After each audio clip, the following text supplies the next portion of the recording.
வணக்கம். தந்தியின் பாட்காஸ்ட் செய்திகளை வாசிப்பது விக்னேஷன். முதலில் தலைப்புச் செய்திகள்.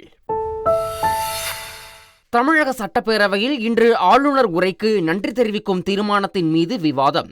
அதிமுக, விசிக, காங்கிரஸ் சார்பில் தரப்பட்டுள்ள அண்ணா பல்கலைக்கழக மாணவி விவகாரம் குறித்த கவன ஈர்ப்பு தீர்மானம் எடுத்துக்கொள்ளப்படுமா என எதிர்பார்ப்பு. பொங்கல் பண்டிகையை முன்னிட்டு ஆம்னி பேருந்துகளில் சொந்த ஊர் செல்வோருக்கு கடும் அதிர்ச்சி.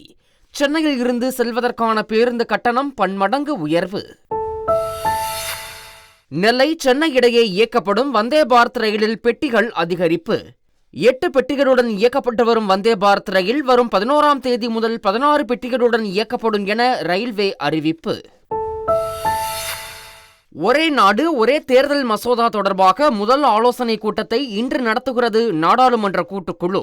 சட்டம் மற்றும் நீதி அமைச்சகத்தின் அதிகாரிகள் மசோதாவின் விதிகள் குறித்து கூட்டுக்குழுவுக்கு விளக்கம் அளிப்பார்கள் எனவும் தகவல். 70 தொகுதிகளை கொண்ட டெல்லி சட்டப்பேரவைக்கு பிப்ரவரி 5ஆம் தேதி ஒரே கட்டமாக தேர்தல். வாக்கு எண்ணிக்கை பிப்ரவரி 8ஆம் தேதி நடைபெறும் என இந்திய தலைமை தேர்தல் ஆணையர் ராஜீவ்குமார் அறிவிப்பு. ஈரோடு கிழக்கு தொகுதிக்கு பிப்ரவரி 5ஆம் தேதி இடைத்தேர்தல். பிப்ரவரி 8ஆம் தேதி வாக்கு எண்ணிக்கை. பொங்கல் விடுமுறையால் வரும் 10, 13, 17ஆம் தேதிகளில் மட்டுமே வேட்புமனு தாக்கல் செய்ய முடியும்.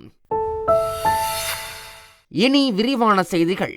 தமிழக சட்டப்பேரவையின் 3ஆம் நாள் கூட்டமான இன்று ஆளுநர் உரை மீதான விவாதம் தொடங்குகிறது. இன்று முதல் வருகிற 10ஆம் தேதி வரை ஆளுநர் உரை மீதான விவாதம் நடைபெறவுள்ளது. சட்டப்பேரவை நிகழ்வின் கடைசி நாளான வருகிற 11ஆம் தேதி ஆளுநர் உரைக்கு நன்றி தெரிவிக்கும் தீர்மானம் மீது முதல்வர் ஸ்டாலின் பதிலுரை வழங்க உள்ளார். இந்த கூட்டத்தொடரில் அண்ணா பல்கலைக்கழக பாலியல் வன்கொடுமை சம்பவம், டங்ஸ்டன் சுரங்கம் உட்பட பல்வேறு பிரச்சினைகளை எழுப்ப அதிமுக, பாஜக உள்ளிட்ட எதிர்க்கட்சிகள் திட்டமிட்டுள்ளன. காங்கிரஸ் மற்றும் அதிமுக சார்பில் சபாநாயகரிடம் சிறப்பு கவன ஈர்ப்பு தீர்மானம் நோட்டீஸ் வழங்கப்பட்டுள்ளது. HMPV வைரஸ் தொற்று பரவல் குறித்து அதை தடுக்க எடுக்கப்பட்டுள்ள முன்னெச்சரிக்கை நடவடிக்கை குறித்தும் சட்டப்பேரவையில் விவாதிக்க வலியுறுத்தி தீர்மானம் வழங்கப்பட்டுள்ளது. தமிழ்நாட்டிலும் 2 குழந்தைகளுக்கு HMP வைரஸ் தொற்று உறுதி செய்யப்பட்டுள்ள நிலையில் நோய் தடுப்பு நெறிமுறைகளை பின்பற்றுமாறு தமிழக பொது சுகாதாரத்துறை அறிவுறுத்தியுள்ளது. ஈரோடு கிழக்கு தொகுதிக்கு பிப்ரவரி 5ஆம் தேதி இடைத்தேர்தல் நடைபெறுவதாக தலைமை தேர்தல் ஆணையர் அறிவித்துள்ளார். அந்த தொகுதியின் காங்கிரஸ் MLA EVKS இளங்கோவன் உடல்நலக்குறைவால் உயிரிழந்தார். இதையடுத்து ஈரோடு கிழக்கு தொகுதி காலியாக இருப்பதாக அறிவிக்கப்பட்டது. இந்நிலையில் ஈரோடு கிழக்கு தொகுதி இடைத்தேர்தல் பிப்ரவரி 5ஆம் தேதி நடைபெறும் என்று தேர்தல் ஆணையர் ராஜீவ்குமார் அறிவித்துள்ளார். இடைத்தேர்தலில் பதிவான வாக்குகள் பிப்ரவரி 8ஆம் தேதி எண்ணப்படுகின்றன. வேட்புமனு தாக்கல் இம்மாதம் 10ஆம் தேதி தொடங்குகிறது. ஈரோடு கிழக்கு தொகுதிக்கு கடந்த 4 ஆண்டுகளில் 2வது முறையாக இடைத்தேர்தல் நடைபெறுவது குறிப்பிடத்தக்கது. UGC நெட் தேர்வு தேதியை மாற்றியமைக்க கோரி மத்திய கல்வித்துறை அமைச்சர் தர்மேந்திர பிரதானுக்கு முதலமைச்சர் ஸ்டாலின் கடிதம் எழுதியுள்ளார். அதில் தமிழ்நாட்டின் மிக முக்கியமான பண்டிகையான தைத் திருநாளில் திட்டமிட்டபடி UGC நெட் தேர்வை நடத்தினால் ஏராளமான தேர்வர்கள் சிரமத்திற்கு ஆளாக நேரிடும் என குறிப்பிட்டுள்ளார். ஏற்கனவே பட்டய கணக்காளர்கள் தேர்வுகள் மாற்றியமைக்கப்பட்டது போல UGC நெட் தேர்வுகள் மற்றும் பிற தேர்வுகளை வேறு தேதிக்கு மாற்றி அறிவிக்க வேண்டும் என முதல்வர் ஸ்டாலின் வலியுறுத்தியுள்ளார். ஆளுநருக்கு அதிகாரம் தரும் வகையில் UGC விதிகளில் திருத்தம் செய்யப்பட்டுள்ளதற்கு முதலமைச்சர் ஸ்டாலின் கண்டனம் தெரிவித்துள்ளார். பல்கலைக்கழக மானியக் குழுவின் புதிய விதிகளுக்கு கண்டனம் தெரிவித்து எக்ஸ் தளத்தில் பதிவிட்டுள்ள அவர், தமிழக கல்வி நிறுவனங்களின் சுயாட்சி பறிக்கப்பட்டால் அமைதியாக இருக்க முடியாது என குறிப்பிட்டுள்ளார். UGC ஒருதலைபட்சமாக இந்த அறிவிப்பை வெளியிடுவது அரசியல் அமைப்பிற்கு எதிரானது என குற்றம் சாட்டியுள்ள முதல்வர் ஸ்டாலின், தமிழகம் சட்ட ரீதியாகவும் அரசியல் ரீதியாகவும் போராடும் என கூறியுள்ளார்.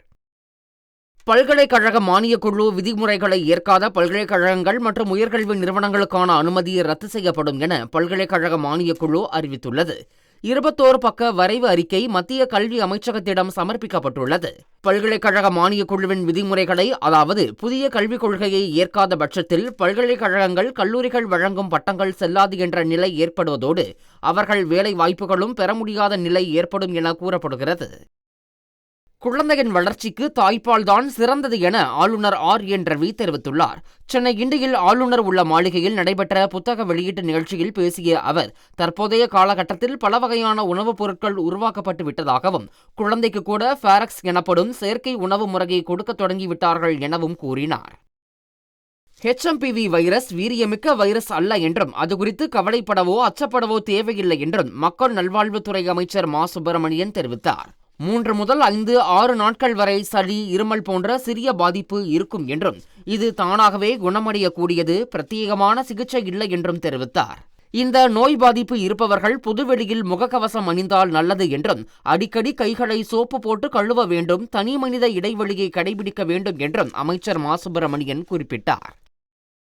அதிமுக மாவட்ட செயலாளர்கள் கூட்டம் வரும் 11ஆம் தேதி நடைபெறும் என அக்கட்சியின் தலைமை அறிவித்துள்ளது.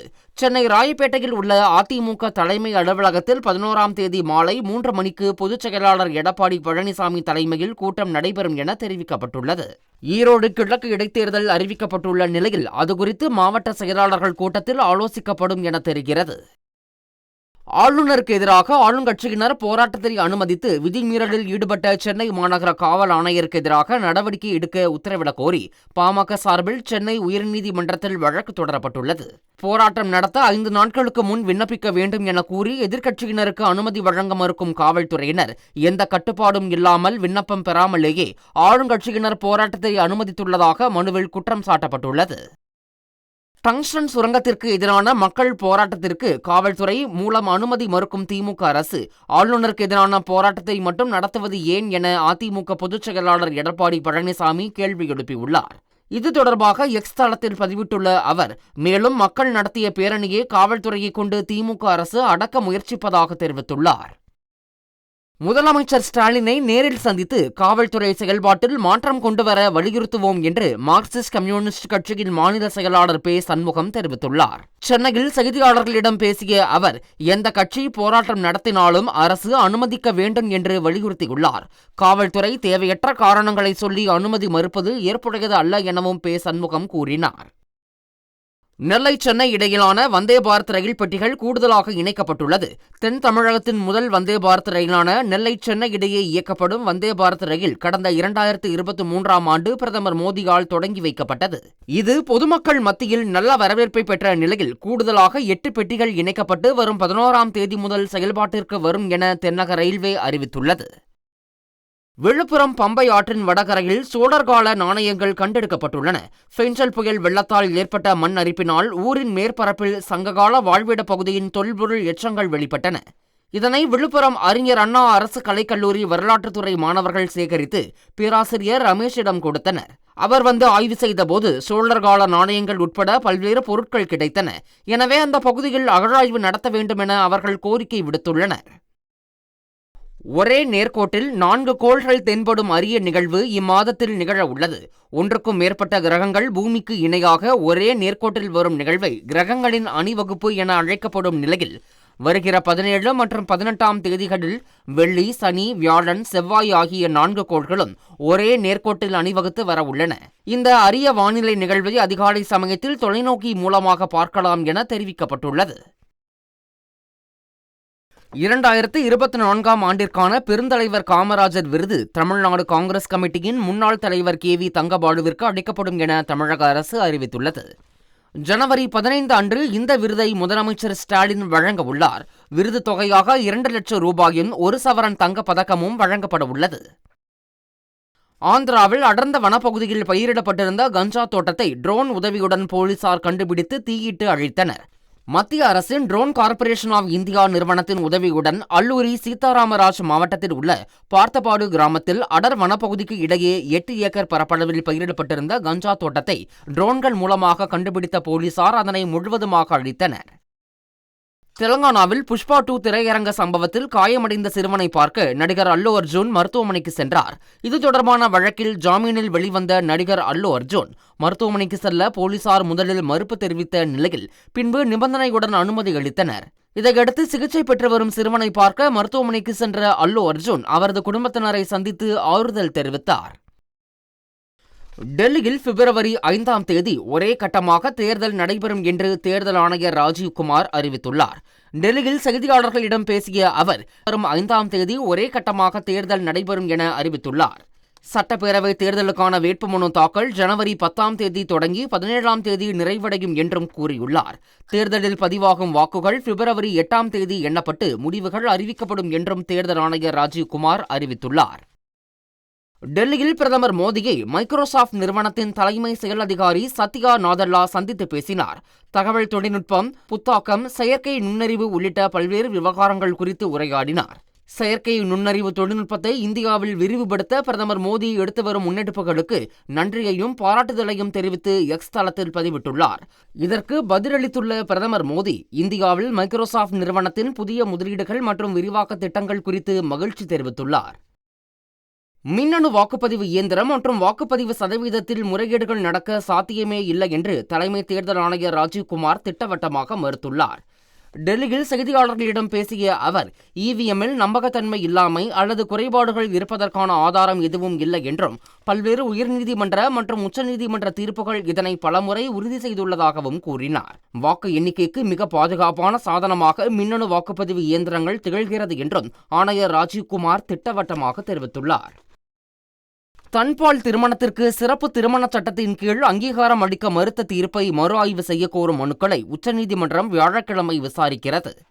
தன்பால் திருமணத்திற்கு சிறப்பு திருமண சட்டத்தின் கீழ் அங்கீகாரம் கோரிய மனுக்களை உச்சநீதிமன்ற தலைமை நீதிபதி தலைமையிலான அரசியல் சாசன அமர்வு விசாரித்து கடந்த 2023ஆம் ஆண்டு அக்டோபர் மாதம் தீர்ப்பளித்தது. பெரும்பான்மை நீதிபதிகள் அளித்த தீர்ப்பில் தன்பால் உறவில் உள்ளவர்கள் தங்களது அன்பை கொண்டாட எவ்வித தடையும் இல்லை என்றும், ஆனால் அதற்கான அங்கீகாரத்தை கோர முடியாது என்றும் தெரிவித்தனர்.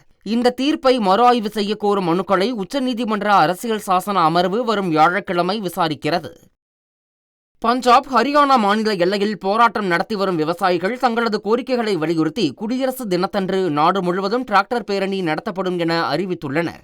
ஏற்கனவே கடந்த மாதம் டெல்லியை நோக்கி பேரணியாக செல்ல முயன்ற விவசாயிகளை ஷம்பு எல்லையில் தடுத்து நிறுத்திய போலீசார் கண்ணீர் புகைக்குண்டுகளை வீசியும் தண்ணீரை பீச்சி அடித்தும் கலைத்தனர்.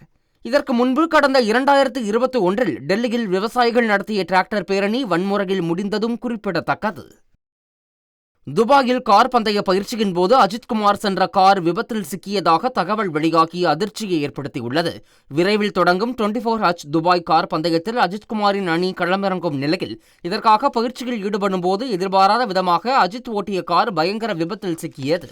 சாலையோர தடுப்பில் கார் மோதி சுழன்று நின்ற காட்சிகள் இணையத்தில் வேகமாக பரவிய நிலையில் விபத்தில் அஜித் காயமின்றி தப்பியதாகவும், பந்தயத்தில் இதெல்லாம் இயல்புதான் எனவும் அவரது கார் பந்தய குழு தெரிவித்துள்ளது. தொடர் தோல்விகள் காரணமாக டெஸ்ட் அணிகளுக்கான தரவரிசையில் இந்திய அணி 3வது இடத்திற்கு தள்ளப்பட்டது. ஆஸ்திரேலியாவிற்கு எதிரான பிஜிடி தொடரை 3-1 என்ற கணக்கில் இழந்த இந்திய அணி 2வது இடத்தில் இருந்து 3வது இடத்திற்கு தள்ளப்பட்டது. அதே சமயம் பாகிஸ்தானுக்கு எதிரான டெஸ்ட் தொடரை கைப்பற்றிய தென்னாப்பிரிக்கா 3வது இடத்தில் இருந்து 2வது இடத்திற்கு முன்னேற்றம் கண்டுள்ளது. 126 ரேட்டிங் புள்ளிகள் பெற்றுள்ள ஆஸ்திரேலியா நம்பர் 1 டெஸ்ட் அணியாக முதல் இடத்தை தக்க வைத்துள்ளது. ஐசிசி சாம்பியன்ஸ் டிராபி தொடரில் ஆப்கானிஸ்தான் அணிக்கு எதிரான போட்டியில் பங்கேற்போம் என இங்கிலாந்து கிரிக்கெட் வாரியம் உறுதியளித்துள்ளது. பெண்கள் மீதான அடக்குமுறையை கண்டித்து ஆப்கானுக்கு எதிரான போட்டியை புறக்கணிக்குமாறு இங்கிலாந்து கிரிக்கெட் வாரியத்திற்கு அந்நாட்டைச் சேர்ந்த 160க்கும் மேற்பட்ட அரசியல் தலைவர்கள் கடிதம் எழுதியிருந்தனர். இதற்கு பதிலளித்துள்ள இங்கிலாந்து வாரியம், ஆப்கானுக்கு எதிராக எந்த இருதரப்பு தொடரிலும் பங்கேற்க மாட்டோம் எனவும், அதே சமயம் ஐசிசி தொடர்களில் அனைத்து அணிகளின் ஒத்துழைப்பு அவசியம் எனவும் சுட்டிக்காட்டியுள்ளது. ரோஹித் சர்மா, விராட் கோலி சாதித்ததை ரசிகர்கள் மறந்துவிட்டு விமர்சிப்பதாக இந்திய அணியின் முன்னாள் வீரர் யுவராஜ் சிங் ஆதங்கப்பட்டுள்ளார். ரோஹித்தும் கோலியும் தனது சகோதரர்கள் என குறிப்பிட்ட அவர், மோசமாக விளையாடும் போது அவர்களை கடுமையாக விமர்சிப்பது ரசிகர்களுக்கு எளிதாக இருந்தாலும் சகோதரர்களுக்கு ஆதரவாக இருப்பதே தனது கடமை என தெரிவித்துள்ளார். ரோஹித், கோலி படைத்த சாதனைகளை மறந்துவிட்டு அவர்களின் மோசமான செயல்பாடு பற்றி மட்டுமே பேசி வருவதாகவும் யுவராஜ் சிங் ஆதங்கப்பட்டுள்ளார். மீண்டும் தலைப்புச் செய்திகள். தமிழக சட்டப்பேரவையில் இன்று ஆளுநர் உரைக்கு நன்றி தெரிவிக்கும் தீர்மானத்தின் மீது விவாதம். அதிமுக, விசிக, காங்கிரஸ் சார்பில் தரப்பட்டுள்ள அண்ணா பல்கலைக்கழக மாணவி விவகாரம் குறித்த கவன ஈர்ப்பு தீர்மானம் எடுத்துக்கொள்ளப்படுமா என எதிர்பார்ப்பு. பொங்கல் பண்டிகையை முன்னிட்டு ஆம்னி பேருந்துகளில் சொந்த ஊர் செல்வோருக்கு கடும் அதிர்ச்சி. சென்னையில் இருந்து செல்வதற்கான பேருந்து கட்டணம் பன்மடங்கு உயர்வு. நெல்லை, சென்னை இடையே இயக்கப்படும் வந்தே பாரத் ரயிலில் பெட்டிகள் அதிகரிப்பு. 8 பெட்டிகளுடன் இயக்கப்பட்டு வரும் வந்தே பாரத் ரயில் வரும் 11ஆம் தேதி முதல் 16 பெட்டிகளுடன் இயக்கப்படும் என ரயில்வே அறிவிப்பு. ஒரே நாடு ஒரே தேர்தல் மசோதா தொடர்பாக முதல் ஆலோசனை கூட்டத்தை இன்று நடத்துகிறது நாடாளுமன்ற கூட்டுக்குழு. சட்டம் மற்றும் நீதி அமைச்சகத்தின் அதிகாரிகள் மசோதாவின் விதிகள் குறித்து கூட்டுக்குழுவுக்கு விளக்கமளிப்பார்கள் எனவும் தகவல். 70 தொகுதிகளை கொண்ட டெல்லி சட்டப்பேரவைக்கு பிப்ரவரி 5ஆம் தேதி ஒரே கட்டமாக தேர்தல். வாக்கு எண்ணிக்கை பிப்ரவரி 8ஆம் தேதி நடைபெறும் என இந்திய தலைமை தேர்தல் ஆணையர் ராஜீவ்குமார் அறிவிப்பு. ஈரோடு கிழக்கு தொகுதிக்கு பிப்ரவரி 5ஆம் தேதி இடைத்தேர்தல். பிப்ரவரி 8ஆம் தேதி வாக்கு எண்ணிக்கை. பொங்கல் விடுமுறையால் வரும் 10, 13, 17ஆம் தேதிகளில் மட்டுமே வேட்புமனு தாக்கல் செய்ய முடியும். இத்துடன் செய்திகள் நிறைவடைகின்றன. வணக்கம்.